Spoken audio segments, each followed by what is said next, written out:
Alright, peace and greetings YouTubers.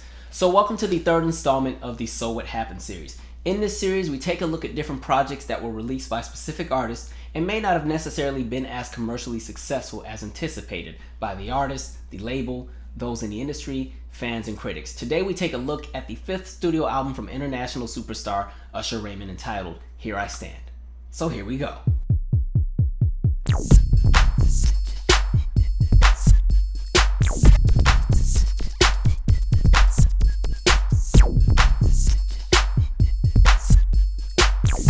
When it comes to the album Here I Stand, in my opinion, it's still a successful album. However, the larger elephant in the room is that an album like Here I Stand, when you have a conversation around commercial success, it's not able to sit on the shelf with a blockbuster album like a Confessions, or a monster album like 8701, or the very, very successful album My Way. And so it's an album that still sells well, it still has a #1 single, it still goes to #1, it still pretty much sells close to 2 million copies in the United States and 5 million copies internationally. But those numbers are pretty much a fourth of what the previous album sold. And to many critics and to many of those who are watching from the outside in, and also sometimes when it comes to these music conversations, some people like to see the downfall of somebody else. This was right up the alley of some folks. That kind of crowd, that kind of population said, no, this album wasn't successful. To me, I saw the album as an album of transition. It reflected and represented where Usher was at that stage in his life, and the music reflected that. And so, unfortunately, commercially, I don't think the masses really rode the same train he was on. I don't think the album was able to maintain the momentum. You know, the album starts off very strong when it came to sales, but the album starts to slow and wane, and then the follow-up singles are not able to pull in the same weight that a song like Lovin' This Club was able to do.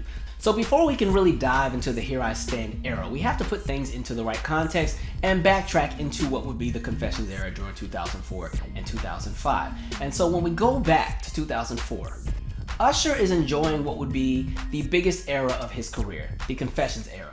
This would be an album that was pretty much a blockbuster smash. It's an album that you can't escape. When we say blockbuster, blockbuster just means that it's an album that is always a part of the everyday conversation of national and international audiences. You know, the songs are the soundtrack to people's experience of that era. You know, the imaging, the performances, the award shows, the magazine covers, the articles, everything is just kind of in your face. It's a project you can't escape. When we say blockbuster, it just means that it's a project that dominated and it comes and it hits. You know, an example would be even like something like a Tina Turner's Private Dancer. Because another conversation to have is sometimes a blockbuster album isn't even #1, but the sustainability is what makes it a blockbuster album. There are some albums that never went to #1, but they continued to sell so much that they still were blockbusters. So going back to Tina Turner comes out with Private Dancer. However, it never goes to #1. Why? Because for all of 1984, there were only 5 artists that sat at the top of the charts. Really 4, because one of them was only at the top for 1 week.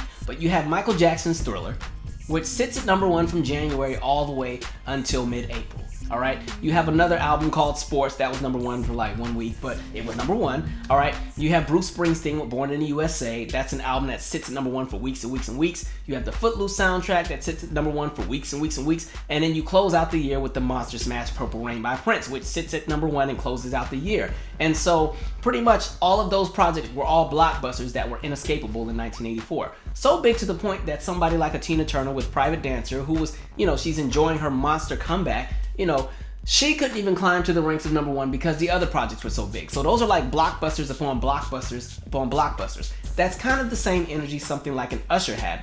Usher's album era was so huge that, you know, you have a song like Yeah, which is inescapable.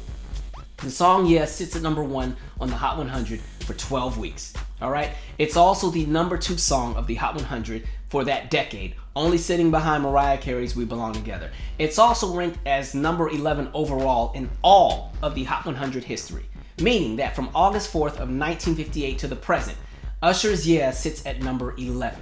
That's how impactful that song was. It was a song you could not escape. The song would also go on to be #1 in 12 countries internationally. And so when we say blockbuster, that's what we're talking about, where the songs, the album, radio is eating it up. The award shows are eating it up. The fans are eating it up. The sales are all over the place. And so yeah, it's interesting because Yeah initially was not even supposed to be the first single on the album. Initially, plans were to release the song Burn, and that would be the album, or that would be the song that would kick off the album. So initially, when we go back to what we would say is maybe the fall of 2003, Usher has pretty much submitted 40 tracks to LA Reid and is like, hey, these are the songs that I'm thinking for, for this project. These are the songs that I think are going to be, the monster smashes. I have some good material in here. This is going to be a great album. There will be moments when LA Reid had really good distinction and discernment when it came to recognizing whether or not a project just needed a few more tracks to really just, buff it up some, really add something that would really connect and pull in larger audiences. He was able to do that with Mariah Carey's Emancipation of Mimi, where at that point in time, Mariah and her crew thought the album was ready. They presented it to LA Reid, who at this point was now at Island Def Jam Records, and he said, I like the body of work. This is nice, but I think there's more we can do. And they bring in Jermaine Dupri, and he brings the songs It's Like That. He brings the song Shake It Off. He brings the song We Belong Together. And there's a few other songs, but pretty much most of the singles for the album. And so it was a great gamble. It was a great choice. And Emancipation of Mimi goes on to be its Blockbuster album as well. But getting back to Usher, same thing happens. LA Reid says, why don't we bring in Lil Jon? He's had a really good run. Get Low was a really big smash in 2003. The crunk sound is finally starting to hit a larger audience. It's been really relevant in the southeast region of the United States for a few years now, but now audiences in Denver, Colorado, or Portland, Oregon, or Seattle, Washington are picking up on the sound. And I think, this could be something that could be interesting. So let's see what Lil Jon had. And so during that point in time, Lil Jon had been working with Jive Records. Jive Records had pretty much summoned him to do some work with Mystical, who was working on a project. And so there were 15 tracks that were submitted for Mystical. However, Mystical was like, I'm not too big on these tracks, so I'm going to actually pass on most of these. And so all of those tracks ended up going into what you would call a submission pool. The submission pool is pretty much a pool of songs that producers submit to be picked up for ads as far as record labels and artists. And when I say ads meaning it's going to be added to a project. Not radio ads, but ads as in we're interested in this song. So producers will record a song. Sometimes they'll have demo vocals. Sometimes they'll have a full version of the song recorded. Sometimes they'll record it themselves just to give you an idea of what it's supposed to sound like. And then different labels, A&R folks, artists, so on and so forth, they'll listen and say, hey, we like that song. What do we need to do to make this song a thing? Like, what do we need to talk when it comes to royalties or publishing? What kind of contract do you want to put together? I want this song for my project. And so Usher hears one of those tracks, and he records what would be the rough version of Yeah. However, there's one problem. This same track, pretty much by a mistake through the label, has already been given to P.D. Pablo, and he's already recorded his song, which would be Freakily. For those of you who are too young to remember Freakily, you may recognize My Type, which samples that same song.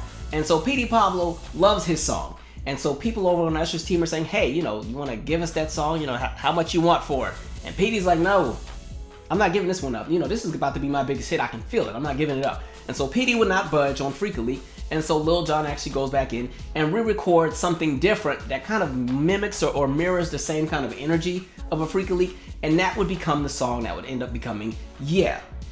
And so sometimes with labels, you see that kind of politics all the time. You saw that with Shantae Moore and Jennifer Lopez. Shantae Moore had a song called If I Gave Love, or If I Gave You Love, off of the This Moment Is Mine album. And then, of course, the people on Jennifer's team hear the song and they're like, we like this, but we can't steal it at this point because it's already on somebody else's album, and Shantae's about to release it. But if we can get a song that's kind of like a carbon copy and release it first, we can get ahead of the game. And so, boom, here comes Jennifer Lopez's If You Had My Love. J-Lo and I came out around the same time when her first album came out. And Rodney Jerkins actually came and wrote this wonderful song for me called If I Gave Love. And the Jennifer Lopez song was If You Had My Love. He wrote the same song for her. I heard that it was because Puff Daddy walked in and heard my song and said, I want that song. And he was like, yeah, well, that's already taken. We wrote that for Shantae and blah, blah, blah. And he was like, yeah, I want that song.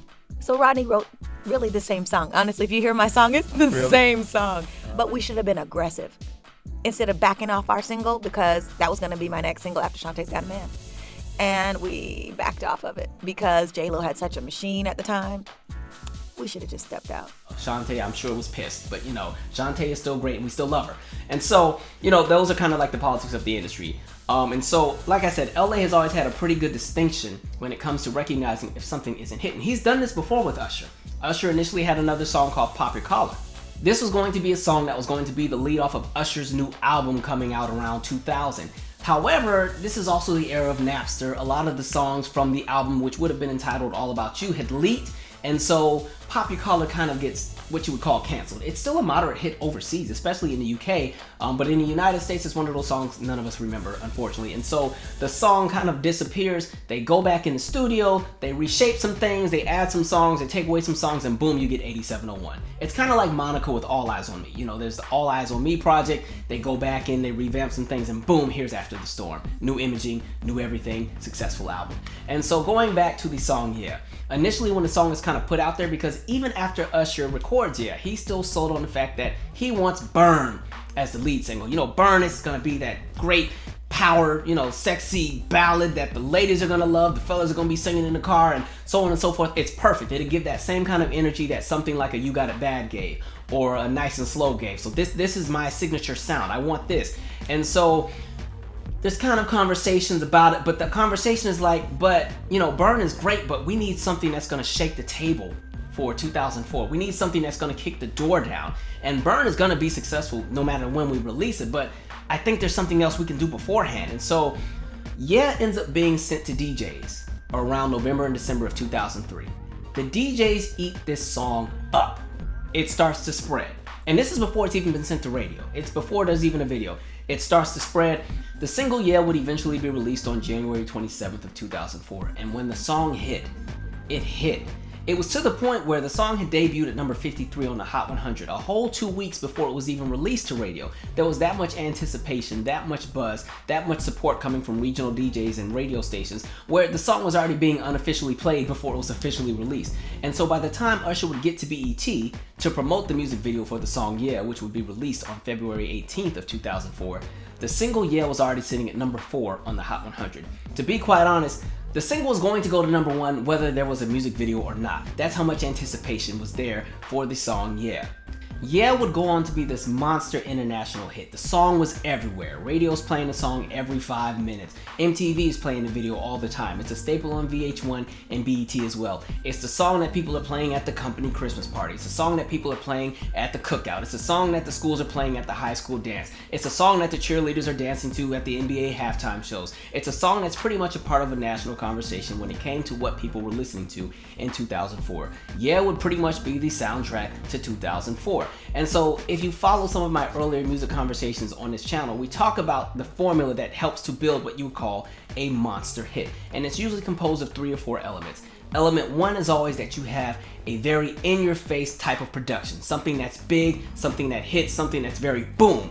You have the big production when it comes to the synthesizers and that brass section, in addition to the 808s and the bass. It's a song that kind of gives that arena or stadium anthem kind of vibe. Something similar like a Beyonce Crazy in Love, where as soon as you hear that brass section, you know that this is you're in for a ride. This is about to be something that hits. And a lot of the blockbuster monster hits of the last 30 and 40 years all had those elements where it's something that's in your face, something that hits, something that commands your attention, and something that keeps and maintains your attention. The second element would be a very catchy melody and a good hook. You know, if you have a really catchy melody that people can sing along to, or something that people really get hooked to, it's addictive, it's something that people can't get out of their heads, on top of the fact that the hook is good. The hook just meaning the chorus. The main part that everybody would recognize, where even if they don't know the verses, they at least know the hook. And so with a lot of the monster smashes that would have come out in the last 20 or 30, 40 years, even when people don't know the verses, they know that chorus. They know that instrumental, they know that production. And then the last element would always be something signature about the vocal.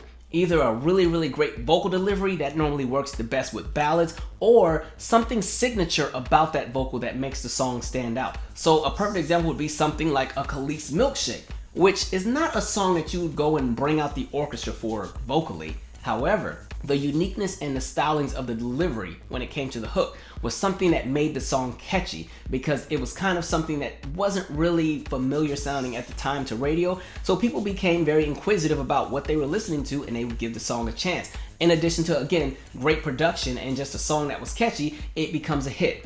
Usher had all of those elements with the song Yeah, and so this song goes on to be a monster smash. Add the fact that you have Ludacris on the song and you have Lil Jon on the song, who at that point in time are at the peaks of their career. And so this just becomes the perfect storm for a perfect hit. But it gets bigger than that, because when we get into the conversation of the album Confessions, this is an album that is released and sells 1.1 million copies in its first week. On March 23rd of 2004, Usher would go on to release his 4th studio album, Confessions. this would be one of his most critically acclaimed albums. And like we said, this is an album that debuts at #1 on the Billboard 200 and sells 1.1 million copies. That is a lot of units for an R&B artist. Yes, at that point in time, Usher had crossed over and pop audiences were very familiar with Usher, the act. However, the Confessions album was very rooted in R&B, and this was a good thing for R&B as a genre because it created a space where other labels said, okay, R&B is still marketable. Why don't we go ahead and give this artist a bigger budget for their project? Or why don't we invest this much more in that artist? And so it opened doors because at this point in time, 1.1 million copies for a first week sales of any R&B project wasn't something that was common. There were R&B albums that sold a lot of units their first week, upwards of 600,000 or 700,000 copies. Somebody like Janet Jackson's All For You sells 605,000 copies the first week back in 2001. Or Destiny's Child sells 663,000 copies with Survivor that same year. But those albums are a little bit more pop rooted. Or even Alicia Keys with The Diary of Alicia Keys, she sells 618,000 copies. That was kind of the threshold of what would be the highest kind of numbers you see for an R&B album during that time period. I think going back, the earlier albums that I can think of that would have sold something similar to what Usher was doing would have been like Whitney with The Bodyguard, because there was a point in time where that soundtrack was selling upwards of 1 million copies a week. And that's also because The Bodyguard was a massive success, both the movie and the soundtrack. And I Will Always Love You, again, a blockbuster single that just sits at #1 for weeks and weeks and weeks and weeks and weeks. And so yes, this was something you didn't always see with R&B albums.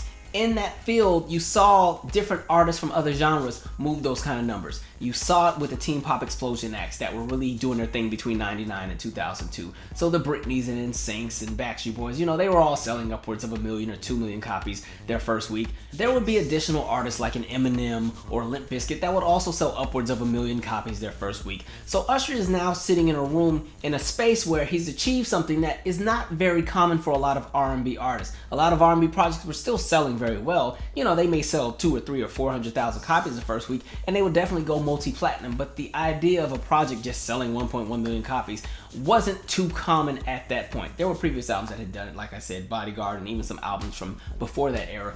But again, Usher is now in this space where, wow, he's on top of the world. And so if you want to have this conversation about the impact of Confessions, you'd have to have the conversation of what led up to that. And really, Usher had been building and bubbling up. This was a perfect storm that was being created because for years, Usher had been building his brand. He comes onto the scene in '93 by appearing on the Poetic Justice soundtrack with the song Call Me a Mac. It's a song that doesn't really blow up, but it's a song that kind of gives him some buzz. It puts his name out there.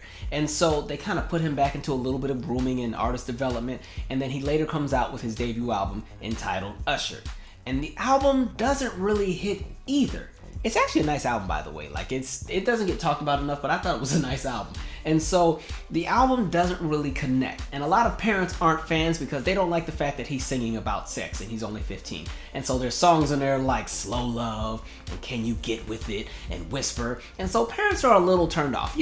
Usher's doing the mall tours and, opening the shirt and the little girls are screaming and the parents are like, no, come on. We're going to take you to see Tevin Campbell or Tony Thompson because he's tripping. And so, they're like, we're not doing it. Because, of course, at this point, this was a Tevin Campbell lane at the moment. And at that point in time when Tevin Campbell was 15, even though he did have songs that were suggestive like And Alone With You, which ended up being a really good radio smash, the label didn't push that song. That was one that kind of just climbed on its own. They pushed Strawberry Letter, Tell Me What You Want Me to Do. What else? Goodbye, One Song, Round and Round. They were pushing the more youthful, kid-friendly songs, saying let's keep them in that same safe image.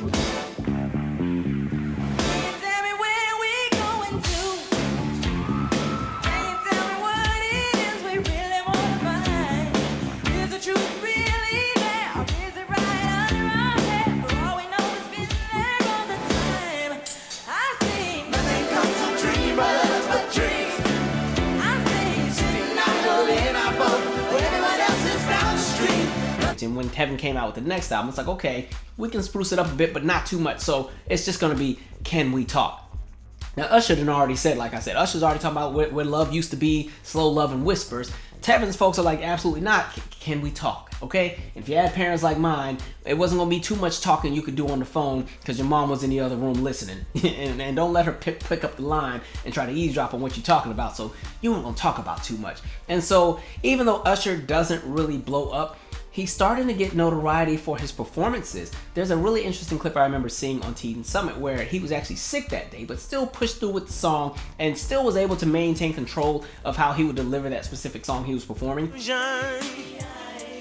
I can't get it in your head, but having a fit, I love you, baby, yeah. So even though the album does not catapult him into the mainstream realms of success, he never quite stops and they continue to build his brand. His mother kind of steps in as the manager. They start making some changes when it comes to the decision around his imaging. They give him some time to grow as an artist, and he also stays in the public limelight by appearing on different projects. He appears on the Kazam soundtrack. He also does a song for the Olympics. He's also on the Black Men United song entitled You Will Know. So by the time we get to 1997 and Usher would release his sophomore effort entitled My Way, it was a different ball game. Usher was a hit. You know, the anticipation had been built up. They had rebuilt the image. They had done the rebranding. The sound was right. The teenage girls couldn't get enough of this guy. And so he has 3 monster singles just from that album. Of course, you have You Make Me Wanna, which peaks at number 2 on the Hot 100. You have My Way, which also peaks at number 2 on the Hot 100. And you have Nice and Slow, which is his first number 1 hit on the Hot 100. He goes on the tour with Mary J. Blige and Puff Daddy and even Janet Jackson on the Velvet Rope tour. And then you keep following that success with a bunch of different appearances and movies and television shows. And Usher is really on top of his game. And so Usher continues to build that brand. He becomes a strong performer. He really gets popular when it comes to his stage shows. He's doing a little bit of everything. You can tell that he's an artist that is well studied. He studied the greats like a Marvin Gaye or a Stevie Wonder or a Michael Jackson or a Prince or a Teddy Pendergrass. He has done all of the research. He's put in the work. And so Usher continues to climb. As he comes into the 8701 project, the anticipation has never died down. The hype has never gone anywhere. People love them some Usher. And so the singles from 8701 are also monster hits. You Don't Have to Call peaks at number 3. You Remind Me peaks at number 1. You Got It Bad also peaks at number 1. And also, ladies and gentlemen, he's now dating R&B superstar Chili from TLC.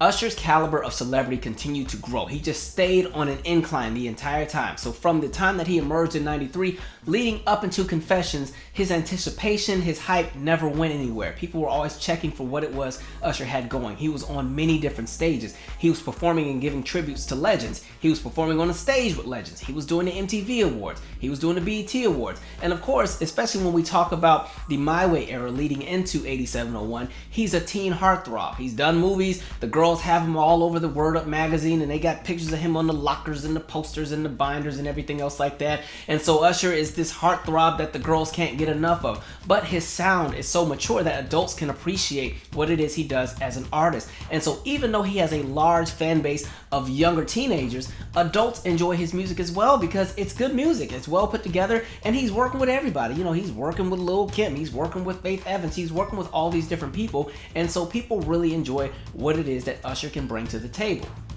Another element that worked in Usher's favor when we had this conversation of him just pretty much building the brand and bubbling before he would burst into even a larger stratosphere of success is the fact that he was able to grow with his fans. Usher pretty much is what you would call a child star that was able to blossom into a successful adult. And when we talk about child stars, a lot of times there are 3 routes that they're going to go. Route 1 is they were successful as kids, and then the cuteness wears off, people don't care anymore, and they fall off or they fall into something else that isn't really super great, and you don't really hear from them anymore unless it's bad news.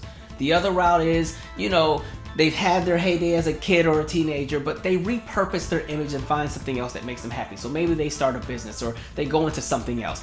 Or the third option is they just continue to get bigger and bigger and bigger as they get older. They mature with their sound, the music, or whatever service it is that they provide. It kind of calibrates and fits to whatever image they have, and the people can't get enough of it, and they continue to support. You saw that with Stevie Wonder, you saw that with Michael Jackson, and this same thing was happening to Usher. Going from the debut album to My Way to 8701, the fans stuck with him.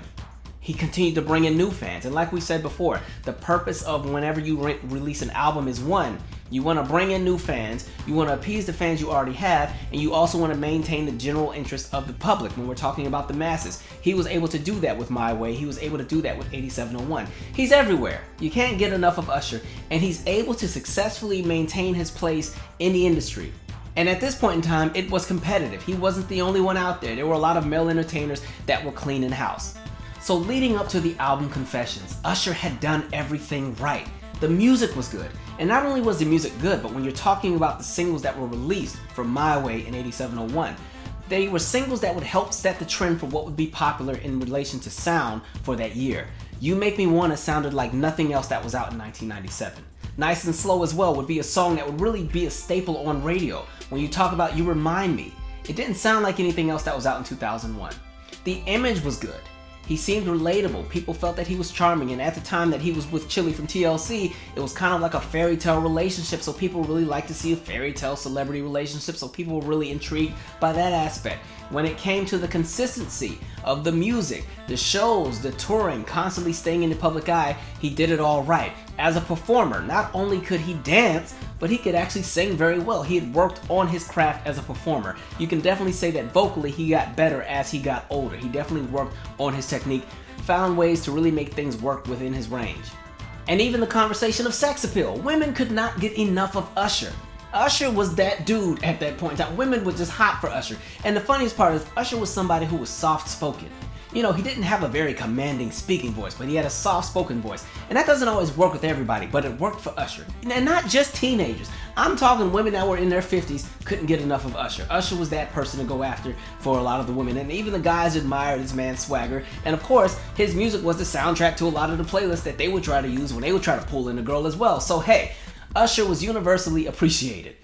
He was also respected within the realms of all the different genres. Of course, he was supported and loved by R&B fans, but pop audiences loved Usher. Hip-hop audiences had a respect for Usher. Usher appearing on songs like I Need a Girl with Puffy or Diddy, however you want to call them, those were things that kind of kept his caliber on a high. He was respected by all these different audiences, on top of the fact that he had really good music videos.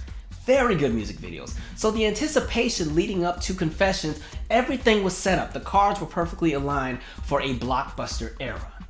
So all of those elements combined together helped to create the perfect storm for what would be the Blockbuster era of Confessions. On top of the fact that Usher and Chili Thomas from TLC were no longer together. In January of 2004, it was announced that the couple had split after 2 years. Thus begins the speculation. You have this superstar celebrity couple that breaks up, and shortly after, you have Usher releasing a project entitled Confessions, and the subject matter on the album is talking about infidelity and women on the side and unexpected babies that are going to be arriving. And so people have questions. People want to know who did what happened, how did it happen, who's lying, who's telling the truth. Everybody wanted in on the Usher and Chili scoop. And of course, people are intrigued by the personal lives of celebrities. So this was a conversation that was a staple on morning radio shows, on different talk shows, in the magazines, in the paparazzi, and just barbershop and beauty shop conversations. People wanted to know what happened with Chili and Usher. In reality, much of the content on the album more so mirrored the experiences of producer Jermaine Dupri. However, Usher played into the role and allowed the speculations when it came to infidelity and conversations around his relationship to be the driving force behind the machine that would be his album. Usher would later go on to give more clarity when it came to the details of his breakup with Chili Thomas. In an interview with the New York Post, he's asked, "Is Confessions an autobiographical album about you and Chili?" Usher, "You can read into my experiences on it and know these are things that I have felt, but it's not an autobiography. The feelings come from my relationships. It's about love, infidelity, and my feelings about marriage. It's all there." New York Post, "How do you feel about marriage?" Usher, "Marriage is something you have to be very, very careful with. You have to understand and accept the sacrifices. You have to find someone who you understand and they understand you. You have to be equally yoked. It takes time and effort." New York Post, "Wasn't it that way with you and Chili?" Usher, "I thought she was the woman I was going to marry. I wanted her. I strove to be with her and I adjusted myself to be with her. The energy of the relationship has to naturally evolve. It didn't." In a separate interview with Independent, Usher would go on to state, "I do not have an illegitimate child," he says, so quietly it's almost a whisper. "I think maybe I should clear the air a little, because it never happened. My relationship ended because she is 33 and I'm 25. We wanted different things, and we broke up because of irreconcilable differences, not because I got somebody pregnant, which I didn't." After they'd split, Thomas asked him whether he'd ever been unfaithful. Usher thought it was the right thing to do, to tell the truth, to be a man about it. "So I did. I told her." On the flip side, Chili had a little bit more to get off of her chest. She called into an Atlanta radio show. Hey, Chili. Good morning. Good morning. How are you? Good. I'm thinking, I'm calling it, hey, what's up, it's Chili, and watch me on something, something, something. I want to read you the latest rumor about you and Usher. And they hit me with the Usher single now. And I'm like, damn, I didn't know we were like telling everybody yet. So I was just trying to keep it cool, and then I just lost it. Let me set the record straight. Usher did the ultimate no-no to me, and I will never be with him ever again. Someone cheat one time, you don't wait around to see if they're going to do it again. So there is no Usher and Chili, and it will never be Usher and Chili again. I knew that it was coming from a place that was very hurt. With that being said, the different responses from those on different ends of the aisle would help to build publicity for the album, and all of these singles from the Confessions album would be very successful. In addition to the #1 smash Yes sitting at the top of the charts for 12 weeks on the Hot 100, the follow-up single Burn would also sit at the top of the charts for 8 weeks, sitting at #1. The following single after Burn, Confessions Part 2, would also sit at #1 on the Hot 100 for an additional 2 weeks. Usher would go on to release a deluxe version of the Confessions album and would lead the album off with the next single, My Boo, a duet featuring superstar Alicia Keys. This too would also go to #1 on the Hot 100 and sit at the top of the charts for an additional 6 weeks. The following single, Caught Up, would be released in addition to the release of a new DVD entitled Rhythm City, which is kind of like a long-form music video where Usher would be seen performing singles like Caught Up, as well as special treatment to songs like Seduction and Red Light. Caught Up would go on to peak at #8 on the Hot 100. At the same time, the single Caught Up was also competing with another single that Usher was featured on entitled Lovers and Friends, which would also feature again Lil Jon and Ludacris. This song would peak at #3 on the Hot 100. When it came to chart success, Usher was a dominant force, and not just with album sales, because we know at this point when it came to album sales, Usher was selling albums like Walmart selling out TVs on Black Friday. But at the same time, Usher was also very successful when it came to the singles. Literally every single that he released after the release of the My Way album was a hit. Of the 15 singles that Usher was featured on that were eligible to chart on the Hot 100, 13 of the 15 peaked in the top 10. 12 of the 15 peaked in the top 3. The only singles to miss the top 3 again were Caught Up, that peaked at #8, Pop Your Collar, a song we talked about which was a single that pretty much was canceled, peaked at #60, and he was also featured on a song with Jermaine Dupri and the Brat entitled The Party Continues. That was a song that peaked at #29. The massive success of the My Way album, the 8701 album, and the Confessions album would help to put Usher in a place of success that many artists can only strive and hope to achieve. In addition to a massive and very successful promotional campaign for the album, Usher would also go on the Truth Tour, which would take him to 3 different continents, including North America, Europe, and the continent of Africa. The Truth Tour would go on to be one of the highest grossing tours of 2004. Opening acts would include acts like Kanye West, JoJo, Christina Milian, and Cassidy. A subsequent release of the concert DVD would go on to be released, and that too would be very successful, selling over 700,000 copies.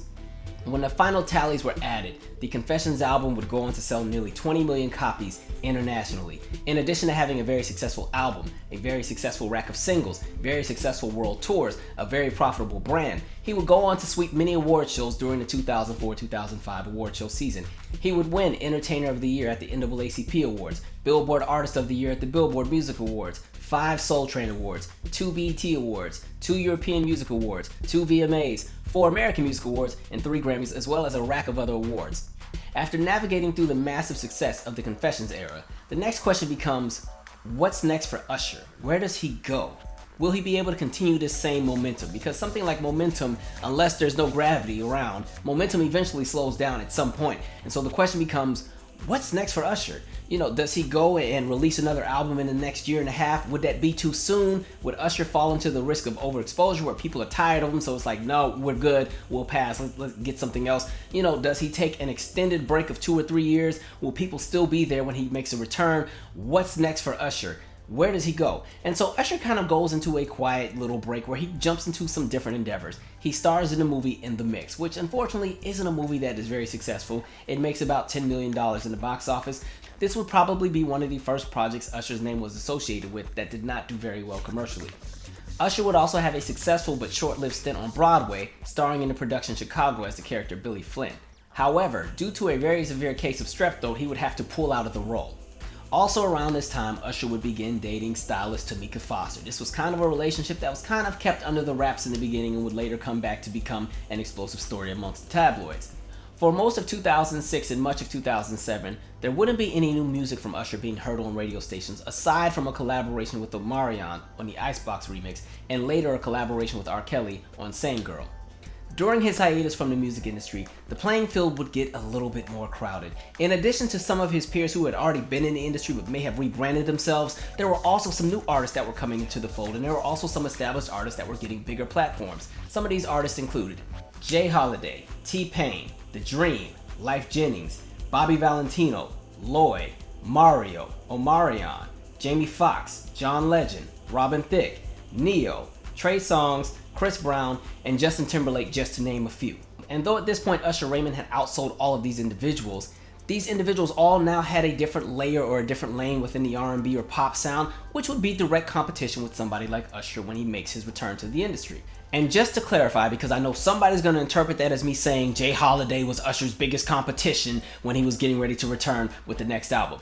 No, that's not what we're saying. What I'm saying is this: when an artist takes an extended break from music, there's a bunch of different changes that happen while they're gone. And the longer that they're gone, the more changes you start to see. You see changes within what the trend is. You see changes in what's happening with the sound. You see a lot of new faces come in. You see a lot of faces go. And at the same time, if you've come off of a very successful era, there is a burden that is on you that means that you have to somehow meet the expectations that you already met on top of new expectations that have been created for you based on what has come into the industry while you were gone.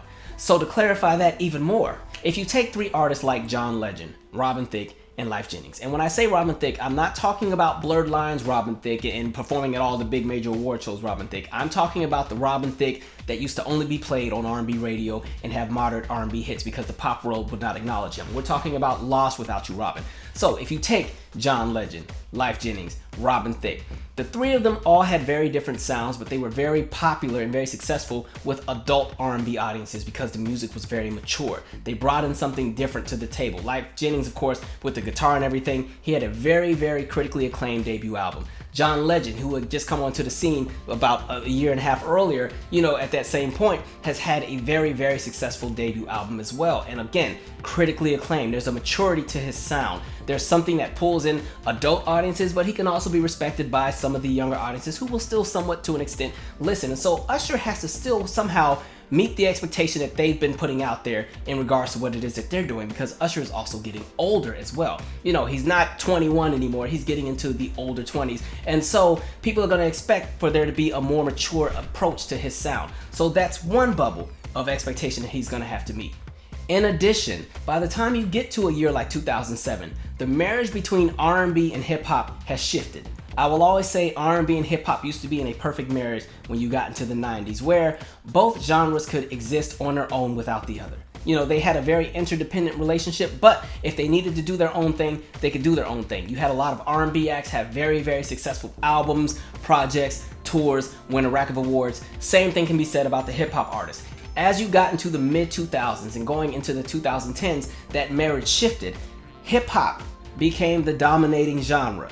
R&B was still popular, R&B was still relevant, but a lot of times the labels would not put the investment into R&B that they would for pop or for hip hop or even for country. And so R&B started to see a commercial decline, which put R&B in a position where it would have to sometimes latch on to what was happening in the hip hop trends to stay on rhythmic radio and pop radio and still have an opportunity to be commercially successful outside of just the R&B charts or outside of just the urban AC radio stations. And so during that time period, you also saw producers / artists come out like a T-Pain or The Dream, who pretty much had a perfect blend of what you would call that marriage between R&B and hip hop, where they brought out something that was funky, something that was fresh, something that was different. They were producing for a lot of different artists, and they were bringing something to the table that people hadn't really quite heard yet. They took the lessons that they learned from acts like a Prince and earlier acts from different eras and before, and they utilized that sound, twisted it up, made it modern for the moment, and it was something that hit. It was something that was popular. It went off in the clubs. The younger audiences could appreciate it. The older audiences could appreciate it. It was something that was universally appealing, and you saw them sell a lot of records as solo artists and as producers when it came to the artists that they worked with. So now again, that's another bubble and another lane that Usher is going to have to somehow meet the expectation of. So right now we got two bubbles we're trying to meet. Keeping the adults happy with the very mature sound, but also still being cool enough to be balanced out within the worlds of hip hop and R&B, where you can be commercially successful to multiple audiences. Then we get to that third bubble, which would be like the R&B crooners, okay? This would be like the Jamie Foxx or the Neo or even a Mario, where, again, they are beloved by R&B audiences because of their vocal abilities and the way that they're able to deliver different songs. And so they come out with really great slow jams and ballads and mid-tempos that audiences love, and they have a very long shelf life. Jamie was beloved because of his musicality, as well as the fact that he could also produce as well, and he had built his brand up, and he had just starred in Ray, and so he has a new audience that's there as well. But again, these were the R&B crooners, the ones that really could just sing people under a table and really make those love songs that people really connected to. So Neo had a very successful debut album. Jamie Foxx has a very successful album. Mario had just come off the very successful reign of a song like Let Me Love You, and so audiences were still open to hearing what it was he would bring to the table as well.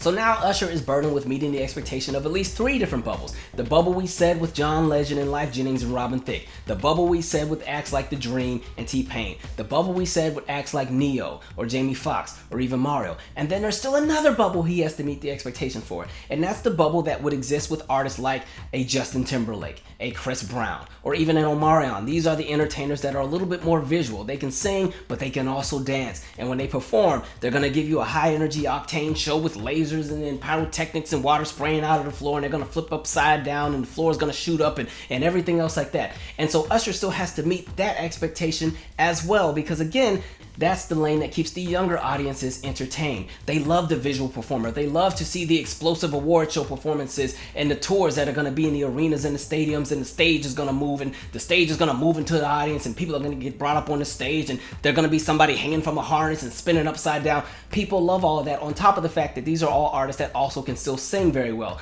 So they're going to most likely give you some of the up-tempos that you like to party to as well. They're going to give you the songs that they're still playing at the middle school and the high school dances, and everybody runs to the dance floor when they come on. Those are going to be the songs that the dance teams like to use for their performances. Those are going to be the songs that the DJs like to spin in the mix to keep the parties jumping as well. And so there's all these different bubbles. Those are the main 4 bubbles, but then at the same time, there's a 5th bubble. Usher is an artist that has always been able to set a trend when it came to what was going to be popular. Like we said, when My Way dropped, there wasn't really anything that sounded like You Make Me Wanna. When 8701 dropped, there wasn't really anything that sounded like You Remind Me. When Confessions came out and Yeah was released, yes, crunk was already a pretty popular sound at that point, and songs like Get Low and Salt Shaker were going to be tracks that would help to make crunk become something that was very nationally popular. However, Usher would be one of those first R&B artists who would successfully be able to take the crunk sound, make it popular enough to be respected by R&B audiences, but also cross over to all of the audiences. And so Usher was kind of one of the first acts who was going to be able to jump in front of that crunk train and have a bunch of hits. You'd also see an artist like Ciara come out a time later and have some massive success with singles like Goodies and Oh. So now that we're getting to a place where it's almost time for Usher to come back out into the industry, there is a burden that is over him, and people are wondering, what is it that you're going to bring to the table? You know, the expectation is Usher's going to bring something fresh and new that is going to excite the industry. He's what you would call one of the artists that sets a trend. He, along with other artists, like I said before, often when they would come out with a project, it was going to pretty much influence what the sound was going to be for the next 18 months. And so people are anxious, what are you going to do? So while Usher was on his hiatus, there were 3 sounds that were pretty much dominating the music scene when it came to radio and what was very commercially appealing. In the commercial world, crunk had pretty much died and transitioned into the snap sound, so that was something that was very popular in 2005, 2006, 2007. In addition, the whole dance EDM sound was starting to make a return as you got to the end of 2007. There were a bunch of new songs that had come out that were a little bit more high energy, a little bit more pop oriented, but could also make people go to the clubs and dance. And so you started seeing a lot of different artists go a little bit more dance heavy, where their songs had a higher BPM. And you also saw the emergence of a lot of mid-tempos that were very thump heavy and had a lot of synth. Songs like a Justin Timberlake My Love, or a Bobby Valentino Anonymous, or Omarion Icebox. You know, this was a very thumping kind of sound that was a really popular trend with that whole Timberland and Danger movement. And so there were a bunch of new sounds that were out, and so people are wondering, Usher, what is it that you're going to bring to the table? So now, like we said, Usher has all of these cards that are stacked against him and all of these expectations that he's going to have to meet just to be a part of the conversation. In addition, this also means that he has to still dominate at the same time, because just because you're hitting those trends doesn't mean it's going to be successful, and doesn't mean that you're going to sell 20 million copies again. And so Usher has a lot riding on this next project. But there's also one issue that he's running into. His public image is shifting now that he's in a new relationship. So let's jump into the relationship. As stated earlier in the video, Usher would begin to quietly date a woman named Tameka Foster, who actually was his stylist and also worked in the music industry. She would be the one that helped create some of the fashions for the You Got It Bad video, as well as the You Don't Have to Call video, and would also work with Usher on tour. The initial context of their relationship started out as a working relationship where she was employed by Usher as well as other people in the industry, and slowly but surely they began to develop a friendship. That friendship evolved into a more supportive friendship where now Usher, who is now no longer with somebody like Chili, and Tameka, who's in the process of getting a divorce, are now kind of leaning on each other for support when it comes to dealing with breakups and finding the different voids that they can fill when it comes to those gaps that are now missing. And from that stage, the relationship continues to grow and become a little bit more serious, and they begin to blossom into a serious relationship. So by the time we get to January of 2007, the two are now engaged. After much speculation and rumors circulating around the internet, it was announced on February 23rd that Usher would be engaged to Tameka. In addition, they were planning to have their wedding on July 28th of 2007, and also later in that spring it was announced that Tameka was also pregnant with Usher's first child.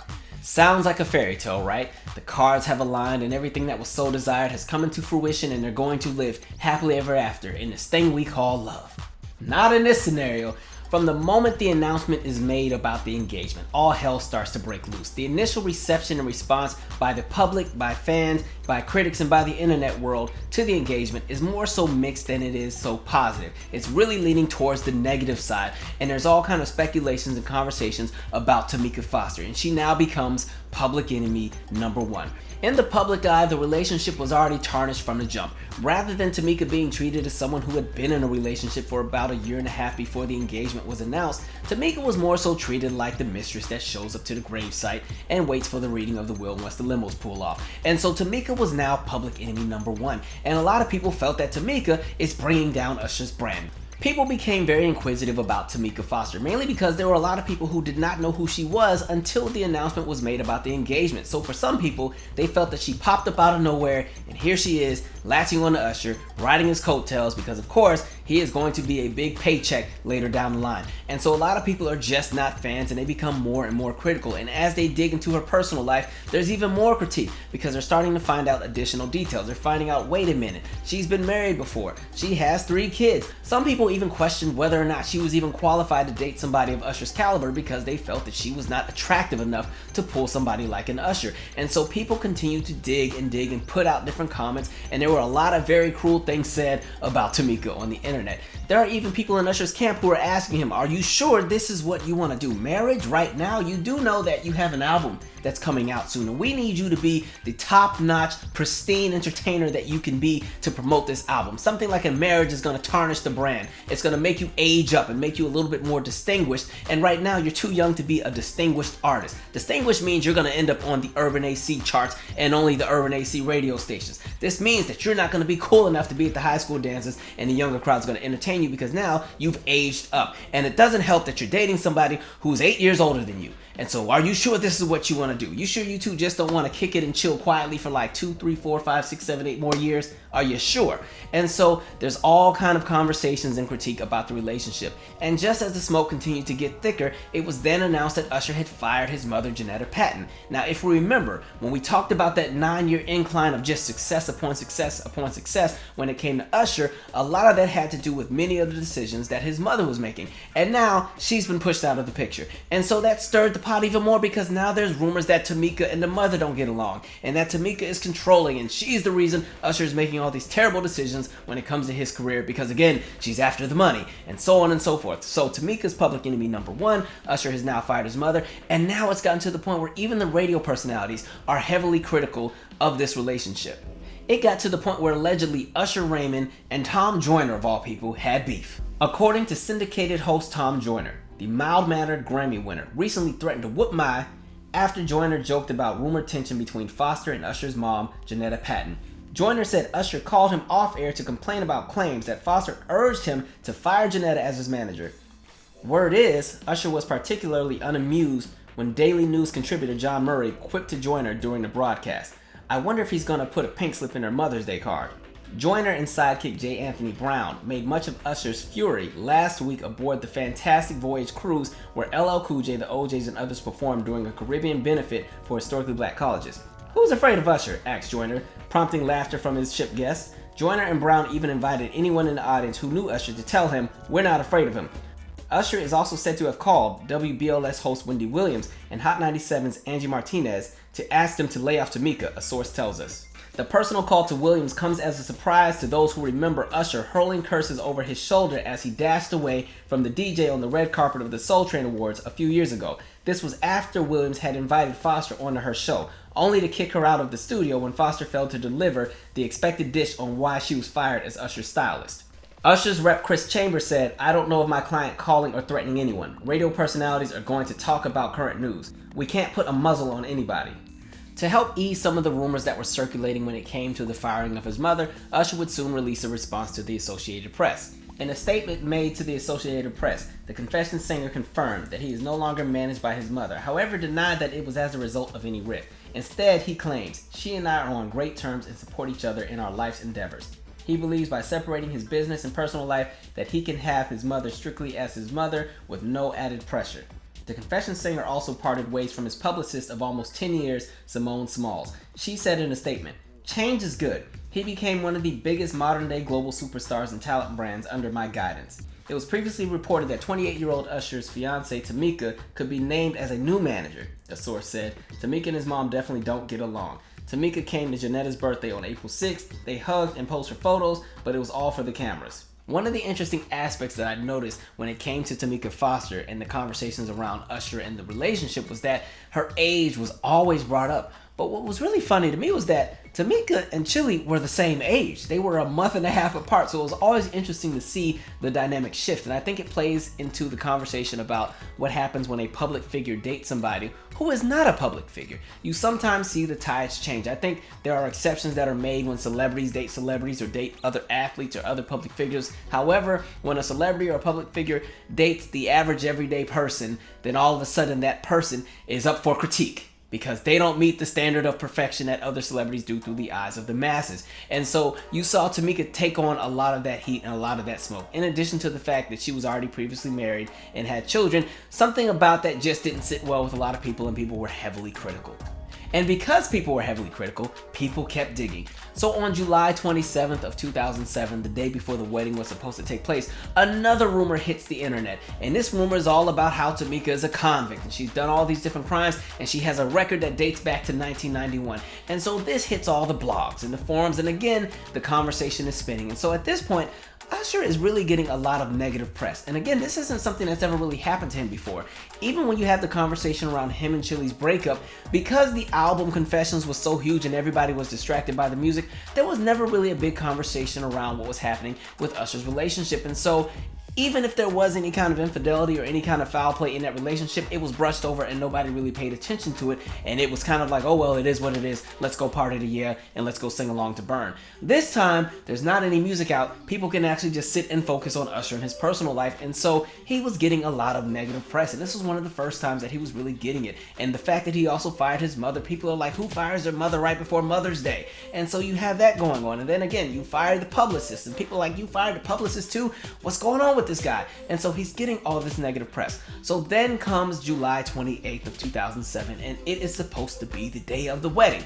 It's this big wedding that's supposed to take place, and the wedding never happens. The wedding ends up canceled a few hours before the ceremony. And of course, like I've said before, this hits the airways, the internet can't get enough. The radio show hosts are talking, the blogs are talking, the forums are talking, Entertainment Tonight is talking, Access Hollywood is talking, Extra is talking, Inside Edition is talking. All the shows have something to say about the relationship, and there's rumors swirling about what's happening. And so now people are questioning, are they breaking up? What is going on in all realms of this relationship? What is the issue? However, before all of the rumors and speculation could be verified about the fact that Tameka and Usher were no longer together, it was announced that Usher and Tameka actually did get married a few days later on August 3rd in the lawyer's office.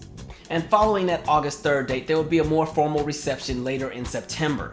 The ceremony would be held with nearly 200 guests, and Usher's mother was not in attendance.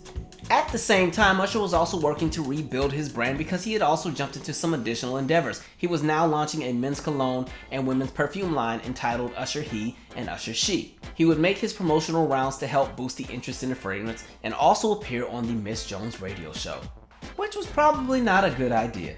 Here's why. Usher! Usher, how you doing? You there? Hey, no, it's Jessica, actually, but I've got Usher on the line. You want to hang on just 1 second? Is this Miss Jones? Yes. All right, hang on 1 sec. Just automatic line. Usher? Yo, All right, go right ahead. I've got Miss Jones on the phone. Usher, good morning. Miss Jones. Hey, Usher. What up? How you doing? I'm good. How about you? Good. You just got married? I just got married. Congratulations. Thank you very much. I saw you in the I'm so commercial. happy to hear you say something positive for a change. Because your representative told me that I can't say what I want to say. So let's can't keep it say what you want to say? on the fragrance. Unless you would allow us. Unless you would allow us. Nah, because I can't say what I want to say. Yes, you Go can. ahead. You can. You can. And Ebro's out of town. Come on. Nah, I wouldn't do that to you. Come on. Do it to me. Easy, you're married. I know, right? I like that, stupid. All right, so ask him about the fragrance. All right, let's talk about this fragrance. We tried out Diddy's fragrance, and it smelled like a man. How does your fragrance smell? You said it smells like a man? Yeah, he has a fragrance for women, but I said it smells more like it's for men. Oh, okay, no.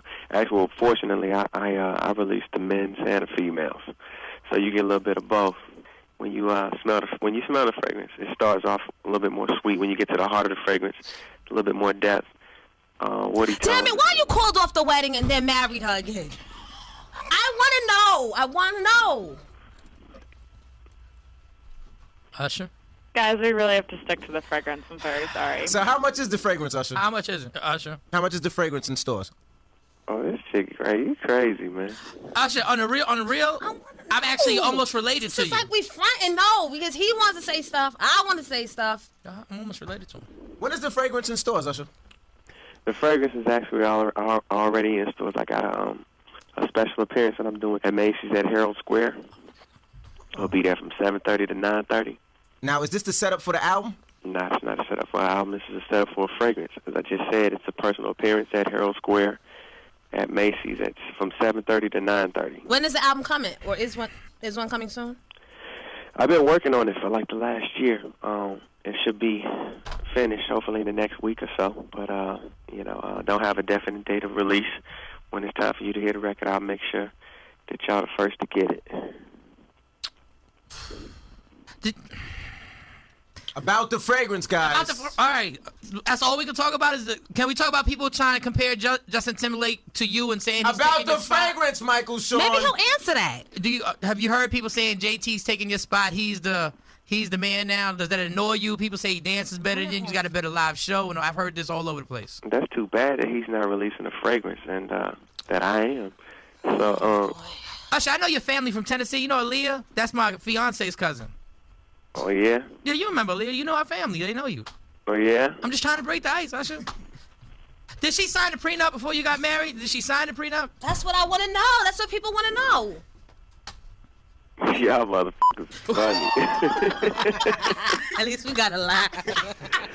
I mean, we want to know because everybody went to the Hamptons. Like, I got my invitation. I made my busy schedule. You Me didn't and get Joe. no invitation? Shut the hell up. And then you cancel it, and then I got kids. And then you go get married in a lawyer's office. Yo, do you know me, man? I know you. We feel like we do. Like, you don't know me, because apparently you wouldn't even approach me like this if you did. Wait, he's asking you a question. It was all in the You newspapers. didn't ask me a question about why I called.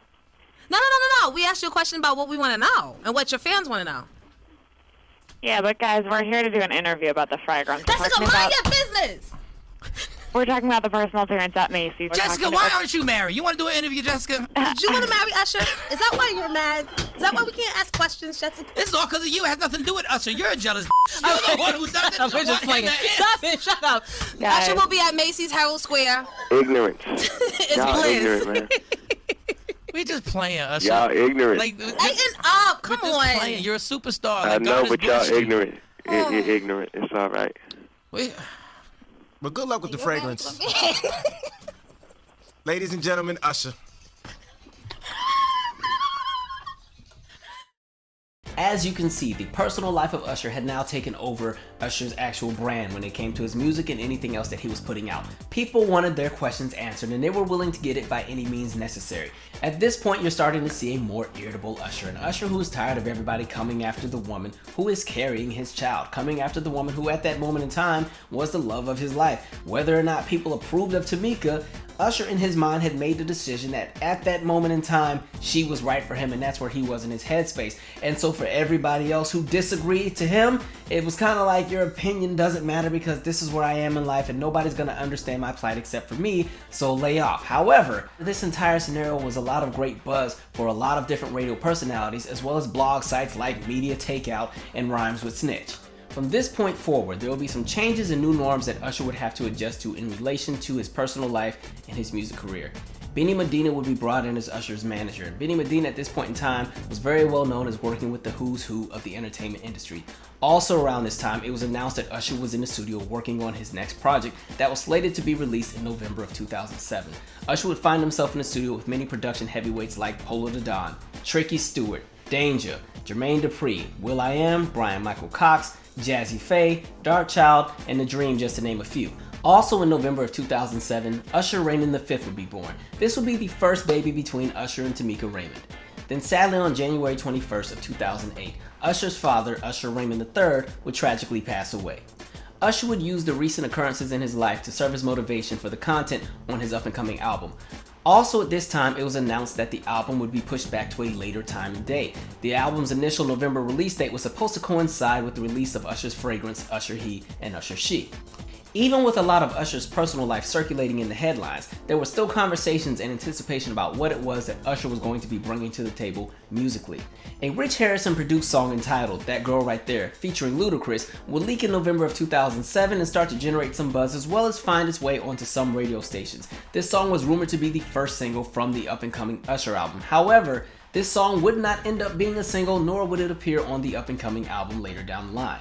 It wouldn't be until February 22nd of 2008 that the first official single from the up-and-coming Usher album would be released. The song Love in This Club featuring rapper Young Jeezy would be an immediate hit and quickly rushed to the top of the charts, peaking at number 1 and staying there for a total of 3 weeks.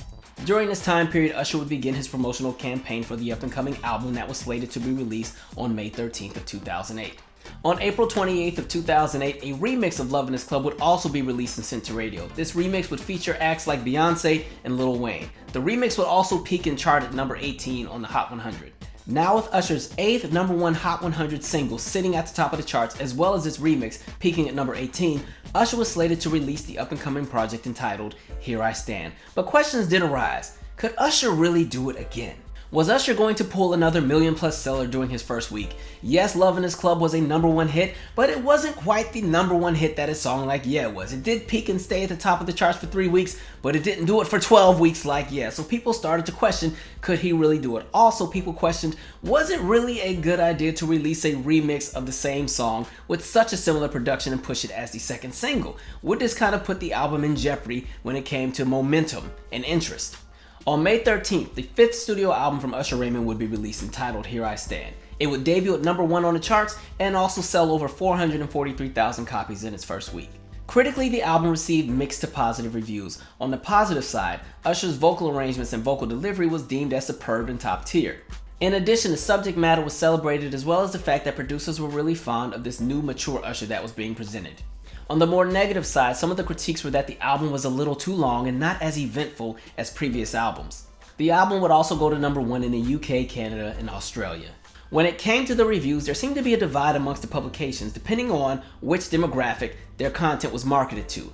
The publications that were more so marketed to European demographics overseas, as well as pop audiences in America, had a more negative view of the album. On the flip side, publications that were more so marketed to R&B audiences had a much more positive review of the album. This could be another conversation about culture clash when it comes to subjective taste in music.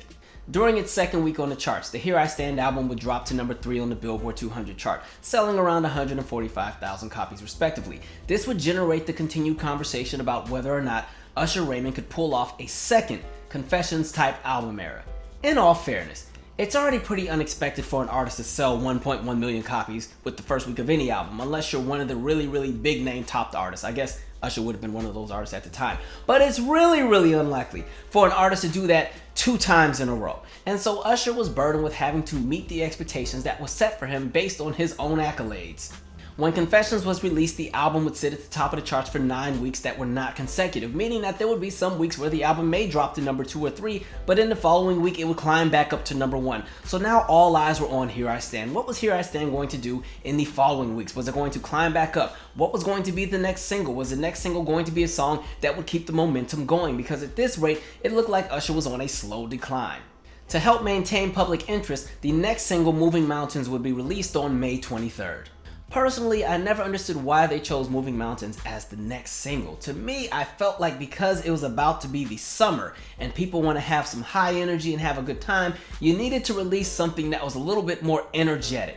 However, this album has a consistent theme of being pretty much an album of mid-tempos and slow jams, and so there really aren't any up-tempos aside from the song What's Your Name? We'll get to that song in a second. And so when it came to Moving Mountains, I guess the biggest critique I had when the song was initially released was like, I'm waiting to hear something that makes me say, wow. And I say that because, like we said before, Usher often would have a song that would help to set a trend for what was going to be popular for the next 18 months. And so with this album, this time you heard songs that pretty much were already mirroring what was already being done. Love in This Club was a great song. It was a fun song, but it was a part of a trend that was already popular when it was released. And so Moving Mountains kind of fell into that same realm. And so I think what happened is, as you saw some of the momentum go down with this project, I think a lot of it was in respect to the fact that there wasn't anything brand new being brought to the table yet, just based on what people had heard so far on the 3 singles that had been pushed. It kind of sounded like what was already familiar, and so you will lose some interest. And again, because the songs also weren't really, I guess, appealing to pop audiences. Now, Love in This Club, of course, like we said, it went to number 1 for 3 weeks, it did its thing. But when you talk about just in general, that idea of when we say like a high energy song or a boom in your face song, Love in This Club has that production value, but the remix, I think, also has it. But again, we were already Loved in This Club out by the time the remix came out. But of course, because Beyonce is on it and Lil Wayne is on it, people were willing to give it a listen and say, okay, I'll still listen, okay, it's cool. So by the time you get to Moving Mountains, it's like, all right, Usher, we rocking with you, but you're gonna have to, we trying to, can we get a little bit of crankage in here somewhere? Like, we trying to shake our shoulder or do a little 2-step or something at this point. Because again, Usher has always had a very good balance with his sound. He's always had a good balance of mid-tempos, because I really think mid-tempos is where he shines. Those songs like a You Remind Me and You Make Me Wanna, those are gems. Or even like a My Boo. And then he also shines when it comes to slow jams. So something again like a Nice and Slow is a really great song, or Burn, or You Got It Bad. And then again, he can also give you a really good up-tempo. He can get the party jumping. And so now at this point, we have a very melodic, easygoing Usher that's being presented, and I think some people were just a little turned off, specifically the pop audiences. Now, R&B audiences are going to be supportive because, again, they're very loyal to somebody like an Usher, but at the same time, like I said, we were going into the summer. People wanted something high energy. You know, people want some bangers for the cookout. People aren't going to run and flock to play Moving Mountains while they flip some ribs on the grill. And then when we talk about the international audiences, especially when we talk about a continent like Europe. In Europe, the formula that normally works to get a really big hit is either one, you have a really good power ballad with some superior vocals that sing everybody under a table, or you have the very high energy dance hit that's going to get people in the clubs. Those are really the 2 main bubbles, or the 2 main outlets to guarantee a hit in a place like Europe. So when Usher continues to come out with mid-tempos, they're not really catching on. Moving Mountains wouldn't be a big hit overseas in Europe, literally missing the top 10 on all of the charts. However, it would peak at number 6 in New Zealand. Around the same time, Usher was becoming very annoyed with a lot of the criticism about his wife. Tameka was still public enemy number 1.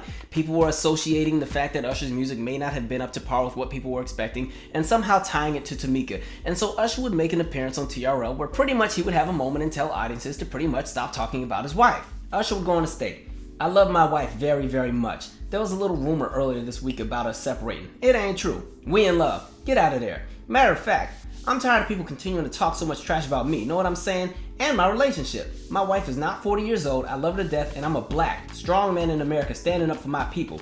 As a man to my wife, to my son, to my family, I'm making a stand that a lot of us should make. I could have been like any other man who has a child and live with that woman and continue to just play the game. I'm trying to do it the right way. This is the way you're supposed to do it. Pay attention, fellas, and my wife has nothing to do with me firing my mother. Nothing like that. That's trash. I hear y'all talking crazy out there. She's a beautiful black woman. Stop. Stop talking. And I love her. Stop it. I'm not done. Can I say something else? By the way, the video has been scrubbed from the internet. I spent a good week and a half looking for that clip and I could not find it to save my life. Usher's team is good. They took that off the internet. You are not going to find that anywhere. Usher's appearance on TRL would go viral and hit the blog sites as well. And again, Tameka was public enemy number 1. Usher would also appear on Saturday Night Live around this time to somewhat make light of some of the jokes that had been made about him and his marriage. Even with the release of the music video that played as a sequel to Love in This Club, the Moving Mountains single was not very successful in the United States. It would peak at number 67 on the Hot 100 and number 18 on the R&B charts. The reason these figures and numbers are so relevant is because they play into the conversation about the momentum of this specific era that we're in relation to the Here I Stand album. The album is successful, the album is a hit, the album has a hit, but the album is not moving at the pace of his previous 3 albums, Confessions, 8701, and My Way.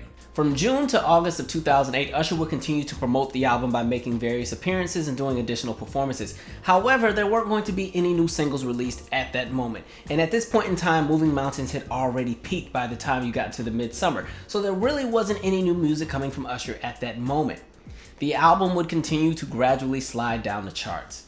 On August 6 of 2008, Usher and his manager Benny Medina would sever their professional ties and Usher would find himself under new management again. The following week, there would be some more life generated into the Here I Stand album because now there were going to be 2 singles that were released on the same day, August 18th. Single number 1 would be the song What's Your Name? The second single would be Here I Stand.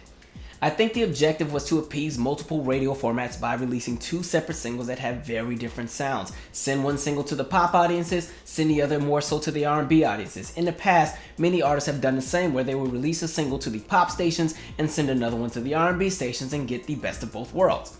What's Your Name was a song produced by will.i.am and was also an up-tempo. However, it seems like What's Your Name was kind of a song that may have been canceled before they had an opportunity to see where it could go. It was initially released to radio, but there would be no video film. There would be a performance at the NFL kickoff, but other than that, there wasn't a lot of push for the song. The song would peak at number 91 on the Australian charts and peak at number 84 on the Canadian charts. Again, I don't believe that this song had a full release in the United States, and that's probably one of the reasons why it didn't chart on any of the United States charts. But at the same time, I think the flaw with the song What's Your Name was again the conversation of trends. At this point, Usher is 0 for 4 when it comes to releasing singles that are setting a trend that everybody else can follow. At this point, all of the singles are kind of riding something that was already out. I think the major setback with a song like What's Your Name was the fact that sometimes when it comes to will.i.am productions, he has a very high presence on a song. When you hear a will.i.am production, you know that it's his song, and a lot of times he's also going to be on the song, and in some moments it can overshadow the actual artist that's on the song. There are moments when he gets it right. I think Estelle's American Boy is a perfect example of a will.i.am production that worked and really helped the artists also get their shine as well. And I also think that Usher's OMG was a really great production, as well as a song that Usher actually owned, where it felt like this is Usher's song and Usher took it and ran with it. But when it comes to a song like What's Your Name, I think the production overshadowed what it was Usher could do. And then again, it's also a song that kind of ends up very dated for 2008. It's one of those songs that comes out of 2008 and you know it's from 2008 and you haven't played it since 2008. No disrespect. But to be fair, if the idea was to push the uptempo to the pop audiences, this really was the only appropriate song on the album to push to pop radio. Mainly because the only other uptempo on the album was This Ain't Sex. That song might have been a hit when it comes to R&B charts, but it wasn't going to be a song that would cross over to pop audiences. The other single released at the time, Here I Stand, would be a song that was the result of a collaboration between Adam Blackstone, Polo the Don, and Dre and Vidal.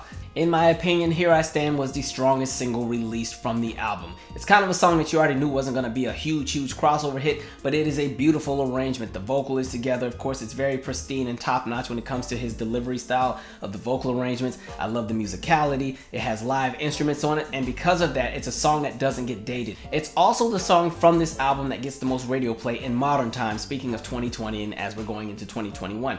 Mainly because, again, the song has live instruments. And again, when you have a song that's produced with live instruments, it's harder for the song to age because live instruments don't have a timestamp. Live instruments can always sound current, and so this song has still been a staple on urban AC stations even in 2020. The song would peak at number 6 on the Bubbling Under chart. The Bubbling Under chart is pretty much the extension of the Hot 100, meaning if you turn the Hot 100 into the Hot 200, it would have peaked at number 106. However, the song did peak at number 18 on the R&B charts. So at this point, here's where we are when it comes to the Here I Stand album. We have an album that's debuted at number 1. We have an album that sold 443,000 copies during its first week. This album has a number 1 hit single, also has a top 20 hit remix. The momentum has slowed and the follow-up singles really haven't hit their mark. Moving Mountains has only peaked at number 67, What's Your Name didn't even make the charts, and of course, Here I Stand hit the Bubbling Under charts but was a moderate hit on the R&B charts. However, there is still hope for this album because at the end of the day, this is a #1 album. At the same time, this is an album that has a #1 single, and this is an album that sold 443,000 copies the first week. There are things that are still salvageable. Clearly, there is a public interest in the project. The team has somehow dropped the ball when it came to subsequent releases. However, there's still an opportunity to build upon this album because again, as long as you have that term #1 album in the country, #1 single in the country, the project is marketable.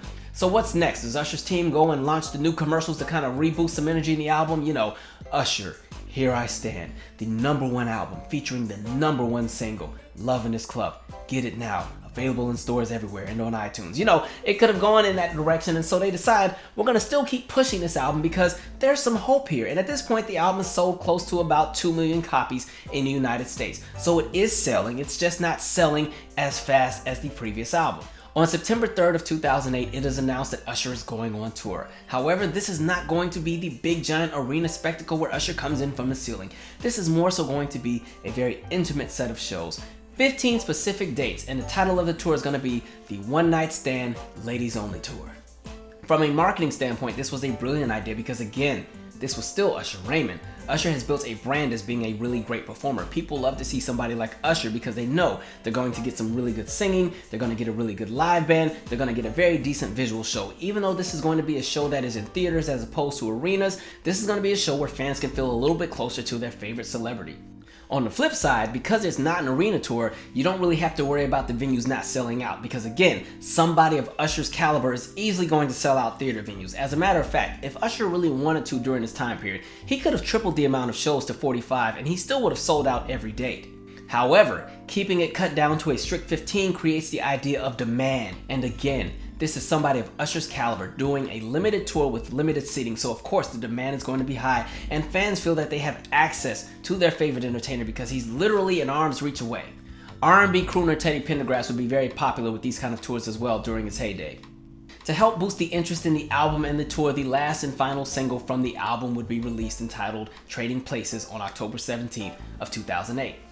This was a song that would be produced by Carlos McKinney in A Dream, and this was actually a song that would help to rebound the album and bring the album back up on the charts. From the perspective of people probably sitting in the offices, the questions were, what do we do next? We did Love in This Club, it was a hit. We did the remix, it was a moderate hit. We did Moving Mountains, nobody was interested. We did What's Your Name, nobody was really interested. It's like they turned the song off before we could even let the song play good.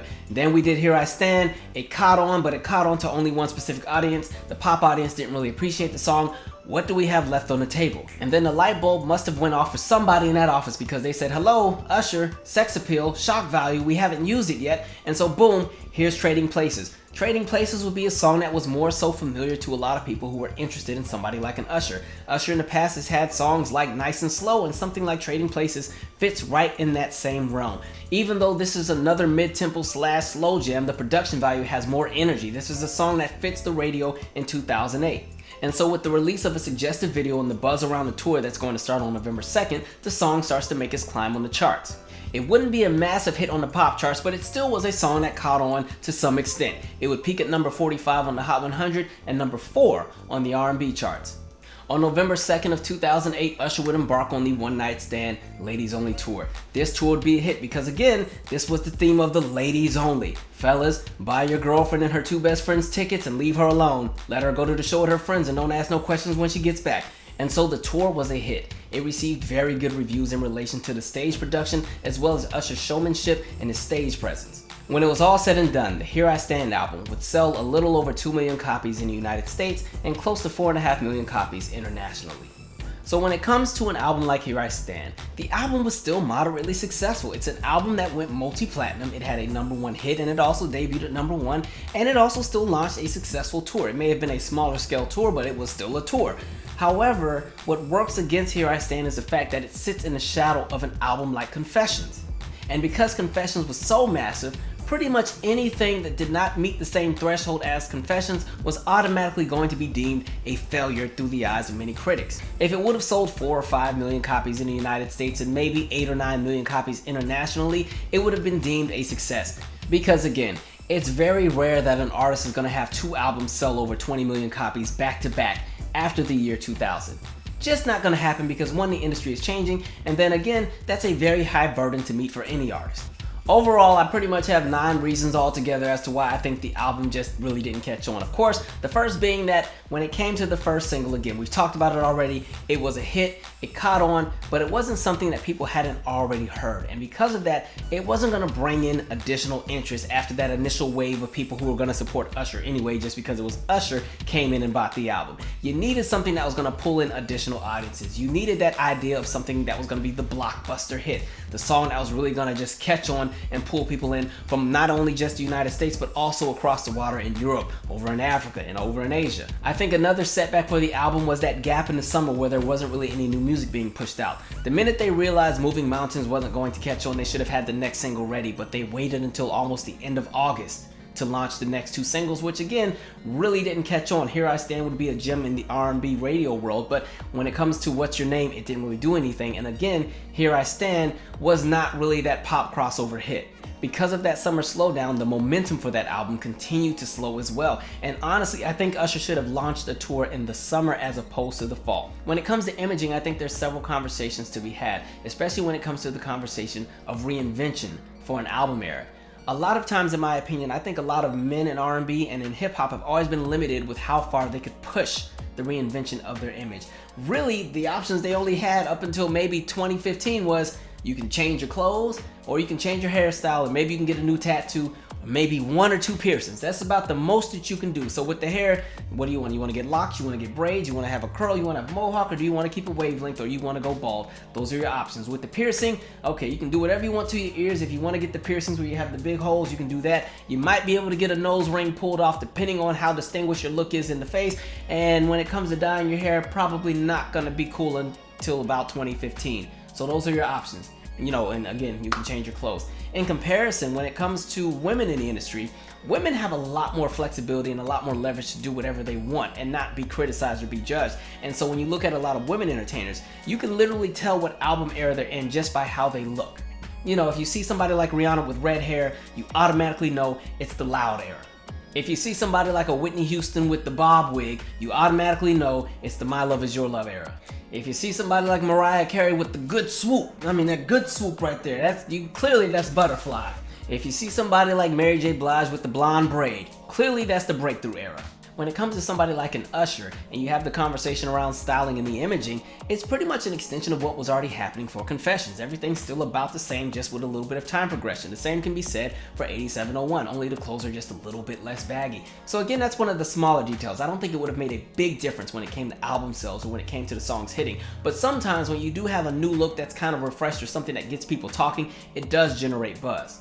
And then continuing in the conversation of imaging, this is a different Usher from just 4 or 5 years earlier, because now this is an Usher that is married and is an Usher that is a father and an Usher that also has a second child on the way. So automatically it shifts a lot of how the perceptions about somebody like an Usher is. He has a more distinguished approach now. He also opened this album era with a lot of bad press to begin with, so people were already critics from the jump even before he had a shot.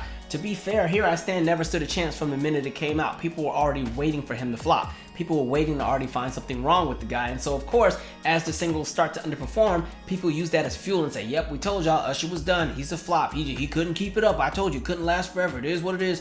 On to the next. And so again, this wasn't a smooth talking Usher that you saw during Confessions. This was an Usher that was a little frustrated. He was tired of people talking about his wife. This is an Usher that was getting a side eye because people are like, how do you fire your mama? This is an Usher that's going on TRL and spazzing out and letting everybody know, stop talking about him. This is an Usher that doesn't seem as bright-eyed as the previous era. And then when we talk about the balance and sound when it comes to the album, like I've said before, Usher's been able to shine in the up-tempo world, in the mid-tempo world, in the slow jam world. This is an album that's very mid-tempo and slow jam heavy. And so for people who are more so into up-tempos and the songs that you can yell out with the windows down while you drive, this may not necessarily be the album they want to rush to go and get. And with the changes in management and having somebody like Benny Medina come in and then come out during the middle of the album era, as well as, like we said, firing the mother and then just different people coming and going, there's there's a conversation to have about who was in the offices that had the distinction to say the album is ready or the album is not ready. In the past, it was L.A. Reid. L.A. Reid did that when it came to something like Pop Your Collar and what was going to happen with 8701.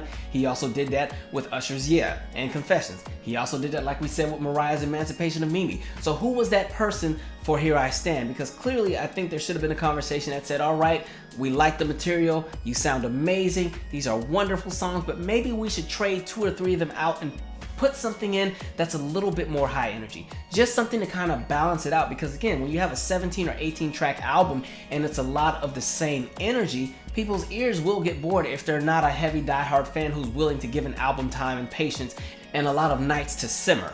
And then again, even when we have the conversation about the tour, yes, the tour was successful, it was a great tour, but this was not an arena tour.